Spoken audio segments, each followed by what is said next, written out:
The lesson. Oh yeah. When we're talking about where you grew up, you mentioned how you grew up living off the land. Yeah. I guess, can you go into a bit more detail about that? I mean, you mentioned fishing. Yeah. Well, like mostly it's just fishing.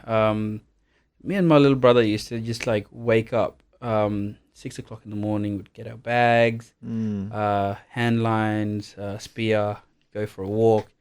And I think it's like a 1.5K walk or something like that, close enough. And and it's just like we go out and there's like a dragging net already like in the bushes hiding just in so we can go out and put it out there. So we do that, we put it out there, and then we just wait all day. So we just go through mangroves, grab some, get some crabs, mud crabs, mud mussels, and all that while we wait, and eat that while we wait for the fish. We'll also go get some stingrays and stuff. And we got some heaps of fish and stuff, and then put in like a old grey mail bag, put heaps of fish, crabs, everything in there, and then put it on the wheelbarrow, and then just like go back to the community. And and all the family like cheered and stuff. It was so funny. It's like, good hunters, we got good hunters, and that's awesome. It was just amazing. And like me and my little brother, we felt like we were boss, like we're so cool, we bring in food, and everyone came in and like looked at the food, grabbed all the food. Just talking about it and just making me think, man. And so I guess that's just the way that the community if you every night I go for a walk to like the barge landing, and you would see a lot of torch in the water, and there's people like night fishing with like spear and stuff as well, and people just sitting there with the lines and stuff, and it's just. How difficult is it, like catching a fish by trying to spear it? Everyone's just really good at it. Yeah. Like, I imagine people do it all the time. You get good at it after a while. Yeah, they're like, I imagine you throw it. Yeah. Do you remember your first time going out hunting? Yes, I do.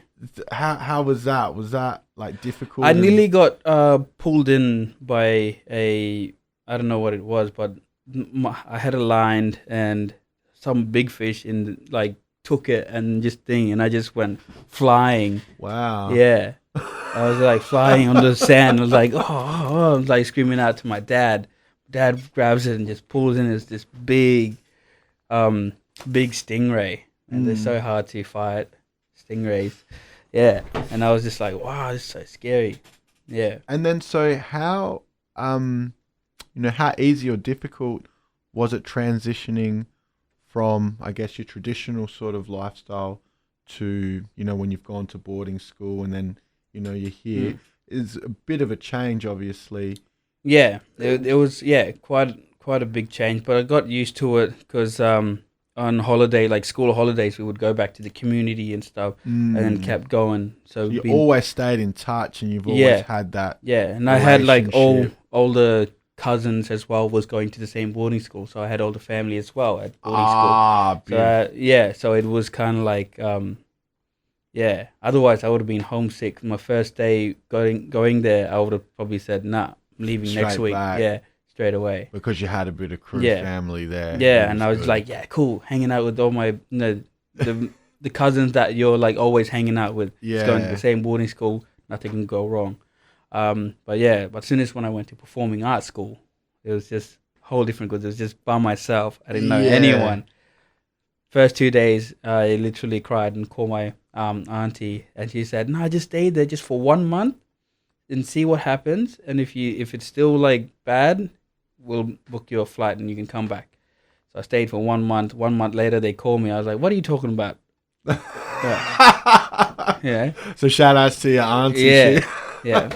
My auntie. If it wasn't for that advice, you might not even be here right now. 100%. Wow, that's dope. That's dope. And then also you mentioned, I think when we were talking about your heritage, that it's like one of the oldest cultures. Well, in I think it's like in Australia, It's probably like one of the oldest living culture on the planet. Wow. I think, yeah, it's for a fact that everyone, I've seen it on the internet. I think on the news as well, they said it and stuff. And yeah, it's like in Australia, the oldest living culture in the world. That's crazy. Yeah, it's pretty insane.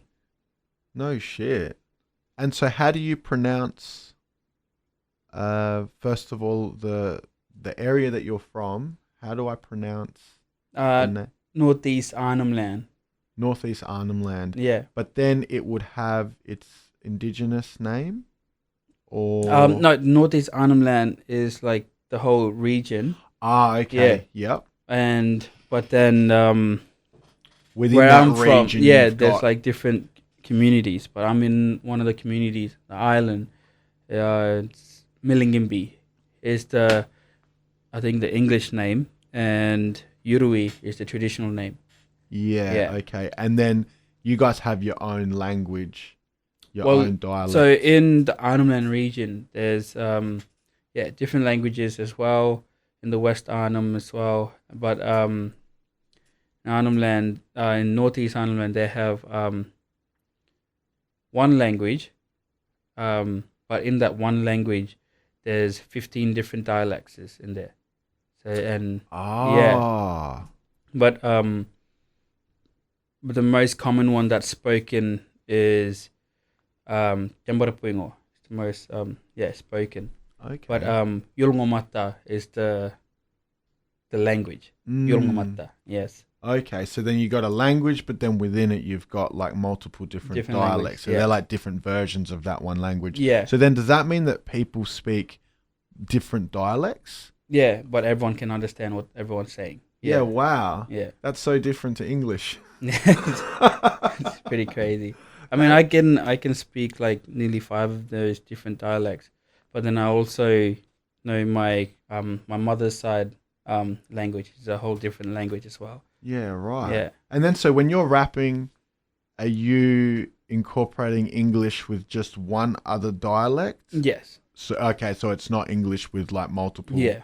Yeah, okay. Because I was going to say how complicated. Yeah, it's pretty complicated. And then so how do you find the music resonating with the audience? Because let's say, for example, when you're on Triple J, if you've got some rapping in your native tongue, so much of the audience wouldn't be able to understand what you're saying. Do you find that that's, make it difficult, or it's not really? Well, what I'm saying in English kind of gives the idea of what I'm talking about and stuff. And that same goes back to the communities as well. What I'm saying in language, they have the rough idea what I'm saying in English, because most of them don't even speak English properly. Yeah. When you're making your music, do you have songs that are either just English or just your native tongue, or all songs have? All songs have, I think, mix. And some of them would have like less language, more English. Some of them would have just English. Some of them, more language than English. But yeah, it's always like mixing and stuff. The lesson. Oh, yeah.